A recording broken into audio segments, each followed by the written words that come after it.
જય સ્વામિનારાયણ વિદ્યાર્થી મિત્રો, બાયોલોજી ઈ વિદ્યાના ક્લાસમાં આપનું સ્વાગત છે. ચેપ્ટર 12 સાયન્સ, ચેપ્ટર નંબર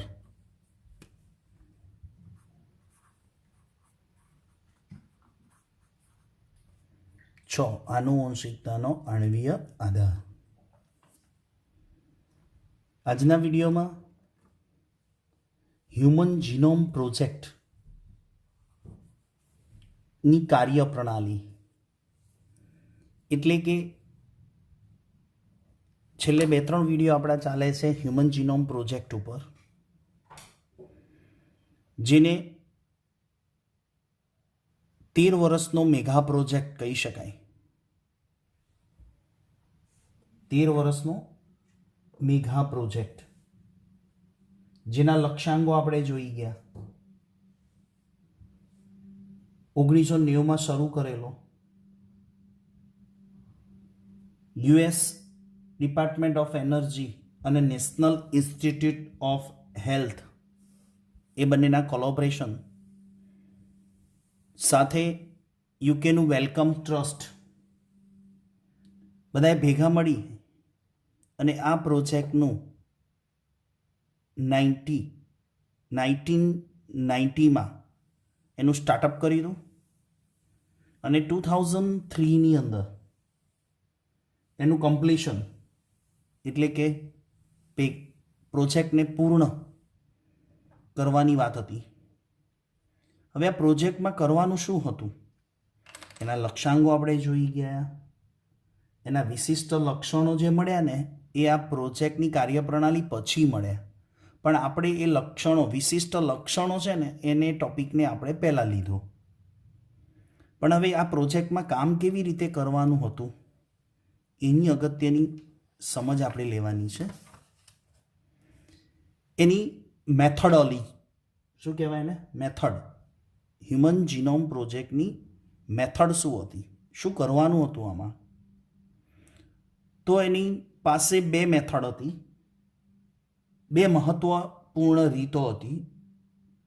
એક હતી ESTS અને બીજી હતી સિક્વન્સ એનોટેશન.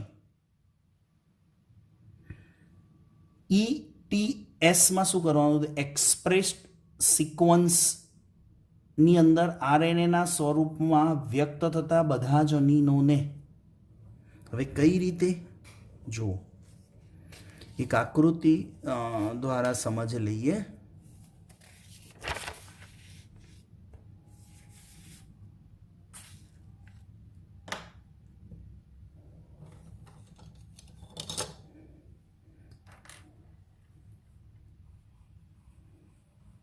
આ છે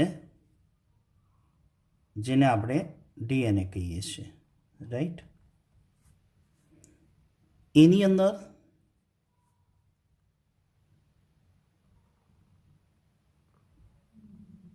યાદ હોય તો exon, introns, exon, introns, exon, introns, exon, introns. તો આરએનએ શામાંથી વ્યક્ત થાય? આ જે ઇન્ટ્રોન્સ છે એને આપણે શું કરતા હતા, દૂર કરતા હતા. એટલે કે આરએનએ કોના દ્વારા બને? આ આરએનએ જ છે, પણ એ ડીએનએમાંથી જન્મેલો આરએનએ છે, જેને આપણે કયો કહેતા હતા, અપરિપક્વ મેસેન્જર આરએનએ. ઓકે. પણ અહીંયા એવું લખ્યો છે શબ્દ કે એક્સપ્રેસ, એક્સપ્રેડ, નોટ એક્સપ્રેસ. એક્સપ્રેડ એટલે રજૂ કરવું, વ્યક્ત થવું. તો મેસેન્જર આરએનએ બનાવવા માટે જે ડીએનએના કોડ છે ને એને જ ખાલી જાણવાના. તો આ મેસેન્જર આરએનએ જે બને છે એ આ ડીએનએમાંથી બન્યો એટલા જ જનીનને ઓળખવાના, બાકીનાની જરૂર નથી. એનો અર્થ કે માત્ર ને માત્ર જે કોડિંગ કરતા હોય, માત્ર કોડિંગ કરતા જનીનોને ઓળખવાના. આ પહેલી મેથડ હતી, જેને આપણે ઇંગ્લિશમાં શું કહીએ છીએ? Expressed sequence tag.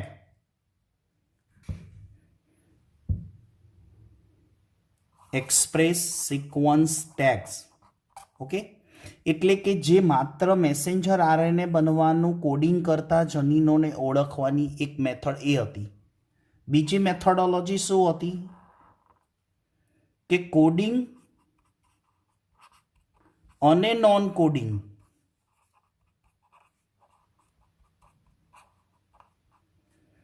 ટૂંકમાં સંપૂર્ણ ડીએનએને અંદરના જે કોડ છે, જે અમુક મેસેન્જર આરએનએ બનવાનો કોડ કરતા હોય અને અમુક કોડ કેવા હોય જે મેસેન્જર આરએનએ બનવાનો કોડ કરતા નથી, જે પ્રોટીન સંકેતો બનવાનો કોડ કરતા નથી. કોડિંગ અને નોન કોડિંગ. કેટલોક ભાગ કોડિંગ હોય, કેટલોક ભાગ નોન કોડિંગ હોય. બધાને જ સમજવાના. એટલે કોડિંગ અને નોન કોડિંગ સિક્વન્સને ઓળખવાની આ બીજી એક મહત્વપૂર્ણ રીત હતી. સમજાય છે ને? બે મેથડ હતી. એક માત્ર મેસેન્જર આરએનએ બનવા માટેના જે જનીનો છે ને એને ઓળખવાના. બીજી મેથડની અંદર સિક્વન્સ એનોટેશન. એનું શું નામ આપ્યું? Sequence annotation.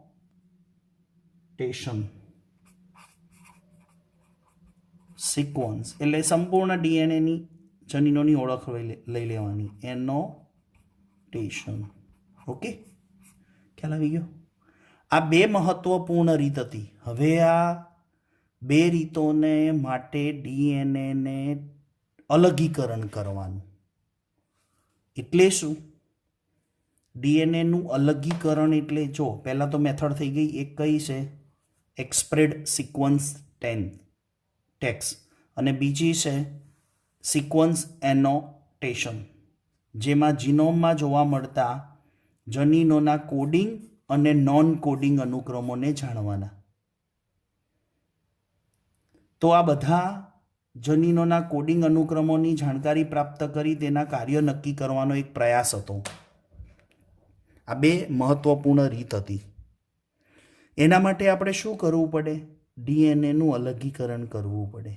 કેવી રીતે? તો ડીએનએ ક્યાં છે? કોષ કેન્દ્રમાં. કોષ કેન્દ્રમાં ક્યાં છે? કોષ કેન્દ્ર રસની અંદર. અને ડીએનએની સાથે કોણ છે? Histone protein. રાઈટ? ડીએનએ એક લાંબો પોલિમર છે જેનું પેકેજિંગ આપણે શીખ્યા હતા. આનુવંશિક વારસા માટે ડીએનએ જવાબદાર છે એ સાબિત કર્યું આપણે. એનસીઆરટી પ્રમાણે જુદા જુદા સાયન્ટિસ્ટોએ 1 બાય 1 આવી અને સાબિત કર્યું કે ડીએનએ આનુવંશિક વારસા માટે જવાબદાર છે, પ્રોટીન નહીં. તો એ હિસ્ટોન પ્રોટીન છે, એને આ ડીએનએનો લાંબો તંતુ છે ને એ વીંટળાયેલો છે. એટલે ડીએનએનું આઇસોલેશન એટલે અલગીકરણ, એટલે એમાંથી હિસ્ટોન પ્રોટીનને દૂર કરવાના છે. સાથે સાથે ડીએનએમાં તંતુની સાથે જે બિનજરૂરી છે ને એ બધાને દૂર કરી અને માત્ર શુદ્ધ સ્વરૂપમાં ડીએનએને લેવાનો છે. એટલે એને ડીએનએનું અલગીકરણ કહેવાય. એ ડીએનએ લાંબો પોલિમર છે. આ લાંબા ટુકડાઓના અનુક્રમને ઓળખવા બહુ મુશ્કેલ પડે. તો પહેલામાં પહેલું શું કરવાનું? ડીએનએનું અલગીકરણ કરી અને નાના નાના રેન્ડમલી એટલે યાચ્છાદિક, ચોપડીમાં એનસીઆરટીમાં અમુક વાંચો ને તો લગભગ આ ડીએનએના પાછળનો પોર્શન જે છે ને, ફિંગરપ્રિન્ટ છે, ડીએનએ ફિંગરપ્રિન્ટ, તો એના અમુક શબ્દો તો એવા ઓકવર્ડ છે ને કે જો તમે વાંચો બેસો ને તો ગૂંચવાઈ જાઓ. એટલે યાચ્છાદિક લખ્યું છે એનો અર્થ ઇંગ્લિશમાં જોજો રેન્ડમલી. ડીએનએને પહેલાં છૂટો પાડી દેવાનો, અલગ કરવાનો, અલગ કરીને એના રેન્ડમલી એટલે નાના નાના ટુકડા કરવાના. કેમ કે બહુ લાંબો પોલિમર છે, એને એક સાથે સમજવો ને એના કરતાં ટુકડા કરીને વ્યવસ્થિત રીતે સમજવાનો પ્રયાસ હતો આ પ્રોજેક્ટમાં. હવે બીજું સ્ટેપ શું કરવાનું? એ નાના નાના ટુકડા કરીને એનું ક્લોનિંગ કરવાનું. What is the cloning? ક્લોનિંગનો અર્થ પણ આગળ એક સમજાયો. ક્લોનિંગનો તમે ગુજરાતી અર્થ કરો ને તો ઝેરોક્સ થાય. ત્રાદ્રશ્ય આવૃત્તિ એવો એક શબ્દ છે ડિક્શનરીમાં, કે આપણે જે નાનો ટુકડો લીધો હોય ને એની ઘણી બધી કોપીઓ મેળવવાની. ડીએનએનો તમારું પેપર એક જ જનરેટ થાય, સમજો પેપર એક જ બને, પણ 100 વિદ્યાર્થી હોય તો એને ઝેરોક્સ મળે છે કે નહીં? તો આપણે શું વાપરીએ છીએ? ઝેરોક્સ મશીન વાપરીએ છીએ, રાઈટ? એટલે એ ઝેરોક્સ મશીનથી વાપરીને એક મેઇન પેપરની કોપીમાંથી આપણે 100 કોપી બનાવીએ છીએ. તો એના માટે મેઇન પેપર જે હેન્ડરાઇટિંગથી લખેલું હોય કે કોમ્પ્યુટરાઇઝ હોય એને પછી આપણે ઝેરોક્સમાં મૂકીએ એટલે એની 100 કોપી નીકળે. એટલે આપણે પેપરનું ક્લોનિંગ કર્યું કહેવાય. એમ અહીંયા ડીએનએના નાના ટુકડાનું કોપી એટલે ઝેરોક્સ, અથવા શું થાય અર્થ? ત્રાદ્રશ્ય આવૃત્તિ. હવે ત્રાદ્રશ્ય આવૃત્તિ શબ્દ ના ખબર પડે તો ઝેરોક્સમાં તમને ખ્યાલ આવી જાય. આના માટે કોપી કરવા એને ક્યાં મોકલવા પડશે આવા નાના ટુકડાઓને? એના માટે કોઈ ઝેરોક્સ મશીન જોઈશે ને, ફેક્ટરી. એ ફેક્ટરી કોણ છે? બેક્ટેરિયા અને ઈસ્ટના કોષો. યજમાન તરીકે શું વાપરવાનું છે? બેક્ટેરિયા અને ઈસ્ટ. જેમાં આપણે એવું બોલીએ છીએ કે બેક્ટેરિયાની અંદર એક પોતાનું જીનોમિક રંગસૂત્ર છે જેને આપણે કહીએ છીએ રંગસૂત્રીય ડીએનએ. બરાબર? એ રંગસૂત્રીય જે ડીએનએ છે બેક્ટેરિયાના બોડીમાં, આ બેક્ટેરિયાની બોડી છે, એમાં એક આ રંગસૂત્રીય ડીએનએ આપણે અગાઉ 11 સાયન્સમાં ભણ્યા હતા. અને સાથે એનું શું છે? એક વધારાનું ડીએનએ છે જેને આપણે શું કહીએ છીએ? પ્લાઝમિડ. તો યજમાન તરીકે કોણ વપરાય? બેક્ટેરિયાનો સેલ અથવા ઈસ્ટનો કોષ. અને એમાં શું વાપરવાનું છે? પ્લાઝમિડને વાપરવાનું છે. ક્લોનિંગ માટે હંમેશા કોણ વપરાય છે? પ્લાઝમિડ. પ્લાઝમિડ અને આ રંગસૂત્રીય ડીએનએ બંને એકબીજાથી સ્વતંત્ર છે. સ્વતંત્રનો અર્થ શું થયો? કે જ્યારે પ્લાઝમિડમાં કંઈ પણ ચેન્જીસ થાય અથવા કંઈ પણ થાય તો આ રંગસૂત્રીય ડીએનએ ડિસ્ટર્બ થતું નથી. એટલે બંને એકબીજાથી સ્વતંત્ર છે. એટલે કે વધારાનું આપણને જનીન દ્રવ્ય આપેલું છે પ્લાઝમિડ. એનો સાયન્ટિસ્ટોએ ક્લોનિંગમાં ઉપયોગ કર્યો. તો કેવી રીતે ક્લોનિંગમાં ઉપયોગ કર્યો? તો આ બેક્ટેરિયા અને ઈસ્ટનો કોષ લઈ અને એમાંથી એમના જે ડીએનએના આપણે જે ખંડો કર્યા ને એ ખંડોને આની અંદર મોકલવાના છે. પણ આની અંદર કેવી રીતે મોકલશું? આ બેક્ટેરિયાના શરીરમાં કે ઈસ્ટના શરીરમાં આપણે જે આ ડીએનએનો ટુકડો છે એ ડીએનએના ટુકડાને અંદર મોકલવો છે બેક્ટેરિયાની બોડીમાં. કેવી રીતે જશે? તો એના માટે આર્ટિફિશિયલ ક્રોમોઝોમ લેવું પડશે.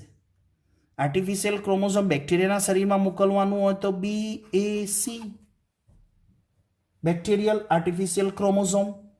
YAC, ઈસ્ટ આર્ટિફિશિયલ ક્રોમોઝોમની મદદથી એને બેક્ટેરિયા હોય તો બેક્ટેરિયાના માટે બેક્ટેરિયલ આર્ટિફિશિયલ ક્રોમોઝોમ લેવાના, એની સાથે આ ડીએનએને જોડી અને અંદર મોકલવાનું. ઈસ્ટ હોય તો ઈસ્ટ આર્ટિફિશિયલ ક્રોમોઝોમ લેવાના અને ઈસ્ટના સેલમાં મોકલવાનું. આવી રીતે ક્લોનિંગ કરી એની હજારો નકલો મેળવી શકાય. તો જ્યારે આ પ્લાઝમિડ છે ને એની સાથે આપણે મોકલેલા ડીએનએના ટુકડાને જોડવાનો છે. તો પ્રશ્ન થયો કે પ્લાઝમિડનો એટલો ભાગ કાપવાનો પણ થયો અને આ ડીએનએના ટુકડાને અહીંયા જોડવાનો થયો. તો કાપવા માટે શું હશે? એક ડીએનએની કાતર છે. ડીએનએને કાતર જે કાપણી માટે વપરાય છે. અને જોડવા માટે એક ઉત્સેચક છે. આ બેની જરૂર પડે. આની વિશેષ ચર્ચા ચેપ્ટર નંબર 11ની અંદર આવે છે, જીનેટિક્સ એન્જિનિયરિંગ. બાયોટેકનોલોજીના 2 ચેપ્ટર છે, 11 અને 12. એની અંદર આ જે સમજાવું છું ને એ બધી ડિટેલ ત્યાં છે વિશેષની અંદર. પણ અત્યારે ટેમ્પરરી કેમ સમજવી જરૂરી છે? અહીંયા શાબ્દિક રચના શબ્દો આવે છે. ચલો, ખ્યાલ આવ્યો હશે. આગળ જઈએ છીએ તો અહીંયા જુઓ, BAC ક્લોનિંગ માટે બેક્ટેરિયલ આર્ટિફિશિયલ ક્રોમોઝોમ લેવાના છે, અને YAC એટલે ઈસ્ટ આર્ટિફિશિયલ ક્રોમોઝોમનો ઉપયોગ કરવાનો. તો આવા BAC અને YAC શું છે? વિશિષ્ટ વાહકો છે. વિશિષ્ટ વાહકો એટલે કે આપણે મનુષ્યના DNAના ટુકડાને બેક્ટેરિયાના શરીરમાં મોકલવા માટે એક ટ્રાન્સફોર્મર જોઈશે. કોના દ્વારા ટ્રાન્સપોર્ટ કરવાનો છે? તો BAC અથવા YAC ની મદદથી યજમાનના શરીરમાં એટલે કે બેક્ટેરિયા કે ઈસ્ટના કોષોમાં દાખલ કરીને ક્લોનિંગ કરવાનું. તો કયો યજમાન તરીકે વપરાય? બેક્ટેરિયા વપરાય ને ઈસ્ટ વપરાય. હવે ક્લોનિંગમાં શું થશે? ક્લોનિંગ એ પ્રત્યેક DNAના પ્રવર્તનમાં મદદ કરે. પ્રવર્તન એટલે વધારો કરવામાં. પ્રવર્તન કરવું એટલે શું? DNAનો આપણે નાનો ટુકડો લીધો છે, રાઈટ? હવે નાના ટુકડાની અસંખ્ય કોપી આપણને મળે તો શું સમજવું? DNAનું પ્રવર્તન કહેવાય. તેનાથી નાના નાના ખંડોની આપણને અનુક્રમોની જાણકારી મેળવવી બહુ સરળ બને. હવે આટલો નાનો એક ટુકડો મળ્યો હોય, એ ટુકડાને આપણે લાંબો કરવો હોય તો કેવી રીતે થાય? એની અસંખ્ય નકલો બનાવીએ, પછી એના ઉપર શું ટાઈપ કરેલું છે અથવા તો શું કોડિંગ છે એને આપણે સમજવું હોય ને તો સરળ પડે. એના માટે ક્લોનિંગ કરવામાં આવે. પણ ક્લોનિંગ કરતાં પહેલાં શું કરવાનું? DNAનું અલગીકરણ કરવું પડે, રાઈટ? આગળ પછી શું કરવાનું છે? DNAના ખંડોને સ્વયં સંચાલિત DNAના અનુક્રમના ઉપયોગથી અનુક્રમિત કરવાના. એટલે ઓટોમેશન સાધન આવે છે. એ ઓટોમેશન સાધનની મદદથી DNAના અનુક્રમના ઉપયોગથી અનુક્રમિત કરવાને એટલે જાણવાના, ટાઈપિંગ થાય. અને આ અનુક્રમમાં હાજર રહેલા કેટલાક એકબીજા ઉપર આચ્છાદિત હોય. એટલે કે શું કહેવા માંગે છે કે આવા જ્યારે આપણે DNAને જુદો પાડીએ, અલગીકરણ કરીએ, ત્યારે બહુ નાના નાના ટુકડા એકબીજા ઉપર ચોંટેલા હોય. આચ્છાદિત એટલે ચોંટેલા હોય. હવે આવા DNAના ટુકડા એકબીજા સાથે ચોંટી ગયેલા હોય ને, આપણે અલગીકરણ કરી નાખ્યું, પણ એ ટુકડાઓ અથવા તો DNAના નાના નાના ટુકડા કર્યા પછી પણ એકબીજાને લપેટાયેલા હોય, આચ્છાદિત થઈ ગયેલા હોય, તો કઈ રીતે ઓળખાય? કઈ રીતે અનુક્રમને સમજી શકાય? તો એના માટે શું કરવાનું કીધું કે એ જે DNA છે જેના નાના નાના ટુકડા આચ્છાદિત થઈ ગયા છે, એ ટુકડાઓને ઓળખવા માટે મનુષ્ય માટે તો શક્ય જ નથી, કેમ કે એટલા બધા ચોંટી ગયા છે ને. તો એ અનુક્રમોને ઓળખવા, સમજવા અઘરા પડે. ચલો ઓળખી લઈએ તો સમજી શકાય. તો મનુષ્યની બુદ્ધિની બહારનું કામ છે. એટલે મનુષ્યએ શું કર્યું? એનું કોમ્પ્યુટરનું સોફ્ટવેર બનાવ્યું. હવે આ કોમ્પ્યુટર, એના રિલેટેડ સોફ્ટવેર બનાવવાનું એટલે નવી શાખાનો પ્રારંભ થઈ ગયો કે કોમ્પ્યુટરની અંદર DNAના નાના નાના ટુકડાઓ જે છે એકબીજા ઉપર ચોંટી ગયા છે, એના ઉપર શું લખેલું છે એને સમજવું હોય તો મનુષ્યની બુદ્ધિનું કામ, એટલે કે મનુષ્યની નરી આંખે કે માઇક્રોસ્કોપ વડે શક્ય નથી. એટલે કોમ્પ્યુટર બેઝ સોફ્ટવેર બનાવ્યું. એ સોફ્ટવેર બનાવવા માટે એન્જિનિયરનો ઉપયોગ થાય. તો એ બાયો ઇન્ફોર્મેટિક્સનું કામ છે. એટલે જ આપણે કીધું હતું નવી શાખાનો પ્રારંભ થયો. હ્યુમન જીનોમ પ્રોજેક્ટથી નવી શાખાનો પ્રારંભ થયો, બાયો ઇન્ફોર્મેટિક્સ. તો એના માટે કોમ્પ્યુટર આધારિત વિશિષ્ટ પ્રોગ્રામ બનાવવામાં આવ્યો, અને એ પ્રોગ્રામ દ્વારા અનુક્રમોનું શું થયું? અર્થઘટન થયું. અને એ અનુક્રમોને અર્થઘટન કરી અને પ્રત્યેક રંગસૂત્રની ઓળખ લેવામાં આવી. પ્રત્યેક 1 થી 23 જોડ રંગસૂત્રો છે, એમાંથી પહેલી જોડ હોય તો એક જ રંગસૂત્રને ઓળખો એટલે ઓટોમેટિક એના જોડના રંગસૂત્રો પર શું છે એ જાણી શકાય. એટલે હેપ્લોઇડમાં તો જનીન સંકુલનો આનુવંશિક અને ભૌતિક નકશો તૈયાર કરવામાં આવ્યો. હવે 2 શબ્દો સમજવા છે: પોલીમોર્ફિઝમ, રિસ્ટ્રિક્શન, એન્ડોન્યુક્લિયેજ ઓળખ સ્થાન. આ શું છે? જનીન સંકુલોનો આનુવંશિક અને ભૌતિક નકશો તૈયાર કરવા માટે પોલીમોર્ફિઝમ, રિસ્ટ્રિક્શન, એન્ડોન્યુક્લિએજ, ઓળખસ્થાન અને માઇક્રોસેટેલાઇટ, આ 2 શબ્દોને સમજવા પડે. મેં તમને હમણાં એક નાની ચર્ચા કરી કે ડીએનએને કાપવા માટે શું જોઈએ? કાતર જોઈએ. એ કાતર એટલે જ રિસ્ટ્રિક્શન એન્ડોન્યુક્લિએજ. ડીએનએની કાતર એટલે ડીએનએને કાપવા માટેનો ઉત્સેચક એટલે જ રિસ્ટ્રિક્શન એન્ડોન્યુક્લિએજ, જેનાથી આપણે એને કાપી શકાય.